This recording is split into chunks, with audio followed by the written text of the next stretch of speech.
It may have taken 36 years to bake it, but even without the recipe, they got pretty close on this one.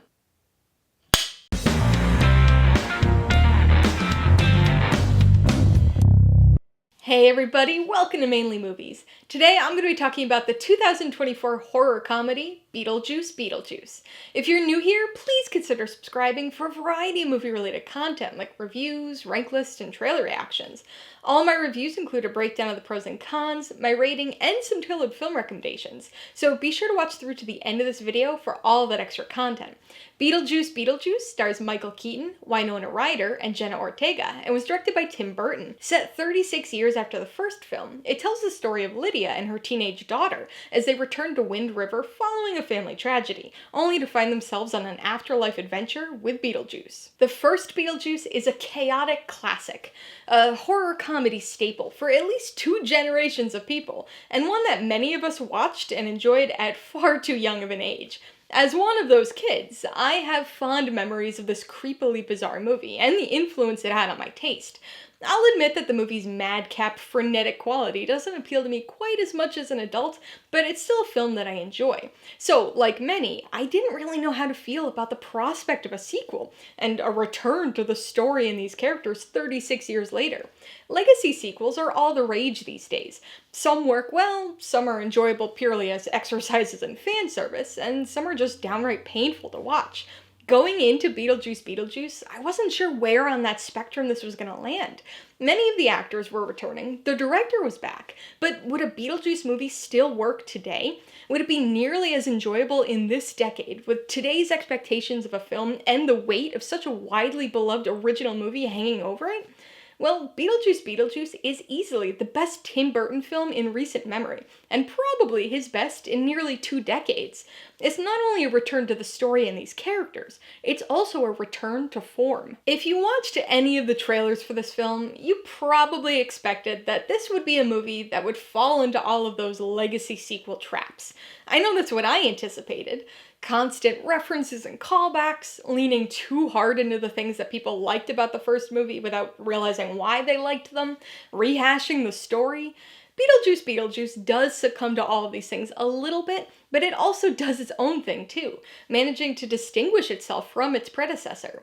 Beetlejuice's obsession with Lydia and a familiar related subplot pop up again, and there are some occasional fan service callback gags and lines, but this sequel has a different focus to it. It's a generational story, revolving around death, grief, and learning how to move on. I'll admit that I was initially a bit disappointed by the lack of Adam and Barbara, 2 of my favorite characters from the first film. But it's not a story that's about them. Plus, without ghostly makeup, nearly 40 years of actor aging wouldn't really be explainable in the story, so their absence does make sense. Beetlejuice Beetlejuice is a legacy sequel about legacy, about family and things passed down, personality, powers, and even trauma. The story itself is a bit more plot-driven this time around, something that I personally appreciated. It felt like a string of related plot threads rather than just a series of bizarre events smushed together into a story-like shape. Don't get me wrong, this sequel still has more than its share of weird and wild moments. It's definitely got that type of frenzied energy to it. It just flows from A to B a bit more logically. Unfortunately, this story is also completely overstuffed. It's got so many plot threads all going on at once. It's not confusing, you can still follow what's going on and distinguish the various subplots from one another, but it just feels busy and overloaded. Many of these plot threads are fairly inconsequential, and don't really go anywhere or add much to the generational story at the film's core. Some of the extra subplots are interesting, like Astrid and her boyfriend. Some are silly and fun, like Willem Dafoe's afterlife investigator, Wolf Jackson. But other subplots are kind of just periodically there, like Beetlejuice's ex-wife, Dolores. Everything comes together by the end, perhaps a little too neatly, but it mostly works. So, with a movie like this, we've obviously got to talk about the cast and performances. We'll start with the newcomers. Like I mentioned before, most of them are fairly inconsequential, though I do have to give a shout out to fan favorite Bob. Of the newcomers with purpose, the strongest is definitely Astrid. She's the youngest in this multi-generational story, and is reminiscent of teenage Lydia, though a bit more skeptical and cynical. The character's moodiness gets a little repetitive after a while, but no more so than Lydia's was, I suppose. And Jenna Ortega does a good job of filling this sort of equivalent role. The only other new character of note here is Rory, Lydia's overbearing producer boyfriend. He's basically the Otho in this film, though less funny and somehow even more annoying. I realize this character is not meant to be likable, but wow did I hate him. On the returning side of things, we've got some entertaining bit players, but really only 3 major characters. Delia is a character I never liked all that much in the original film, but I did always enjoy Catherine O'Hara's performance. We get more of basically the same thing here, though she's perhaps a bit more toned down and slightly more entertaining as a result. Like many others, Lydia was my favorite character as a kid. She feels a bit overly put upon for much of the movie here, but there's definitely an emergence of that cool personality we all remember as the story progresses. And then, of course, we've got Beetlejuice. This is a wicked unpopular opinion, I know, but he was never a favorite part of the original movie for me. I could only ever handle his crude, over-the-top shtick in small doses. Michael Keaton gave a memorable and now iconic performance, but the character was always a bit irritating to me. So that had me concerned going into the sequel. Beetlejuice was only introduced about halfway through that first film, and was still too much for me, and I knew that he would be in the sequel much more, and he is. But it works. I don't know exactly what the difference is here for me, but he's got some lines and gags and overall scenes that were just much funnier to me this time. There's something about him that's more tolerable, and he feels like more of a part of the storyline this time, rather than a disruptive, attention-grabbing redirection from it. One of the things that legacy sequels most often seem to struggle with is recapturing the feel of the original movie. Story and characters are important, but if audiences don't feel like they're returning to the same world, it's all a bit of a moot point. Recapturing the vibe is key, and that's one of the reasons why Beetlejuice Beetlejuice feels like a worthy follow-up. Like the original film, it's got that zany, macabre quality, laced with chaotic weirdness. There are some more modern digital effects here and there, but it's still made with mostly practical effects. There are plenty of creepy, disturbing, and even borderline gory visuals, but it's all lined with that dark humor to keep it twistedly fun and entertaining. And above all, it brings the random weirdness back. A cat lady still being eaten by her cats, continuously flapping piranhas, a grossly funny shark attack victim, an unexpected and absurdly entertaining reference to an influential 70s variety show. The bureaucracy of the afterlife was one of the most creative and fun aspects of the first film, and we get even more of that here. We even get a musical sequence that rivals the iconic Day-O dinner scene, this time using Richard Harris's MacArthur Park to craft an absurd and exceptionally well-timed sequence, rainy cake and all. Really, it's all a big hodgepodge of weirdness. Not all of it works, and not every individual piece will strike everybody in quite the same way, but that's what Beetlejuice is. That's what it's always been. And Beetlejuice Beetlejuice is a better and more fitting, nearly 40 years later follow-up than I could have ever imagined. Alright, let's talk about the pros and cons. Pro number 1 is a holdover from the first film, and is something I'm going to broadly refer to as the weirdness. Anybody who's seen that first movie knows exactly what I mean by this. That random, chaotic mashup of zany and macabre.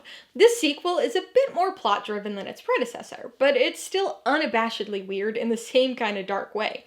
Ranging from shark fin tombstones, to subtitled black and white flashbacks in Italian, to creepy demon babies, this movie's got it all, including an extended musical sequence, set to, and more impressively, visually incorporating the lyrics of the ever-absurd MacArthur Park. If weird is what you're after, Beetlejuice Beetlejuice will more than deliver. The second pro is Beetlejuice himself.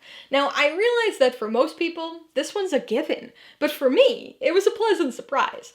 You see, I've always liked the idea of Beetlejuice more than I actually liked him as a character. I enjoy him in small doses, but his over-the-top, frenetically crude thing was always more irritating than entertaining to me. Luckily, in the first film, he's featured relatively sparingly, not even making an appearance until the halfway point of the film.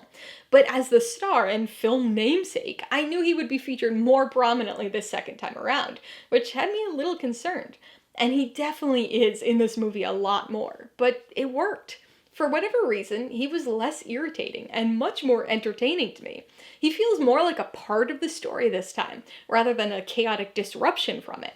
Michael Keaton seamlessly slides right back into this role, and you can really see and feel how much fun he still has with it. On the con side, the biggest issue is the overabundance of subplots. The main story here focuses on 3 generations of Dietz women, and how they navigate grief, loss, and the paranormal. That's a different focus than one might have expected for this sequel, but it's interesting and it works. Unfortunately, it's bogged down amid layers of other story threads. Most of them end up coming together, and it's not that any are truly bad, it's just that most of them feel very inconsequential. Many of these subplots are things that you could lift out of the film, and it wouldn't change a thing in the story. Again, not bad, just kind of a waste that unnecessarily overstuffed the story. Con number 2 is Rory. I get it, he's not meant to be a character we like. He's annoying, he's overbearing, he's just plain awful.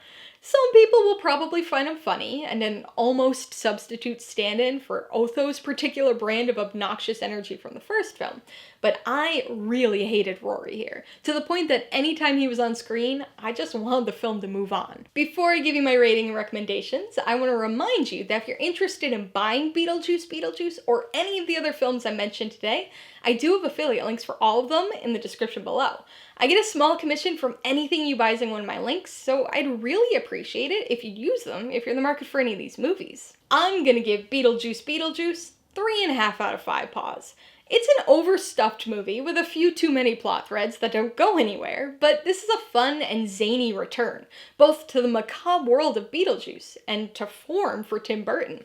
Once again, Michael Keaton shines as the ghost with the most, and along with the rest of the returning cast, gives us a sequel that feels right at home with the original film. I would recommend Beetlejuice Beetlejuice to people who like the original Beetlejuice, but are okay with the idea of a legacy sequel. This is a movie that I think fans are going to be fairly split on, mostly due to the power of nostalgia. If the original movie is built up in your head as a perfect spooky season movie and kind of put on its own pedestal, then this sequel will inevitably be a disappointment to you. But if you like or even love the original, but don't consider it an all-time favorite, then I think you'll be able to appreciate what this one's going for a little bit more. In either case, if you like a new Tim Burton movie that has that old-style Burton flavor to it, then this is one to check out. If you liked Beetlejuice Beetlejuice, I would recommend Dead Talent Society. This Taiwanese horror comedy is another recent release that embraces the weirdness. It offers up another creative rendition of the afterlife, this time as a talent agency for ghosts trying to become the next urban legend scare celebrity. It's got some heart to it, but is mostly just a wild and frequently hilarious, over-the-top bloody ride. If you'd like another solid legacy sequel to an 80s horror comedy, you might want to watch Ghostbusters Afterlife. There's plenty of fan service here, and more of a rehashed story, but it does change up a few key elements to create something new with its multi-generational story. And if you'd like another horror comedy that isn't afraid to get a little weird and kind of gross, you should check out Lisa Frankenstein. It stars Catherine Newton as an 80s teen who brings a Victorian-era corpse back to life and builds him, quite literally, into the boyfriend of her twisted dreams. Alright, a couple questions for you guys. Number 1, have you seen Beetlejuice Beetlejuice? If so, what'd you think of it? And number 2, besides Beetlejuice, who's your favorite afterlife waiting room ghost in the Beetlejuice franchise? Be sure to leave your answers in the comments below so we can get a discussion going. Alright, so if you got some enjoyment, insight, or information out of this review, I'd appreciate it if you'd hit that like button, and if you haven't done so already, please hit subscribe here at it to see more videos like this. Till next time, this has been Alyssa with Mainely Movies. The way life should be.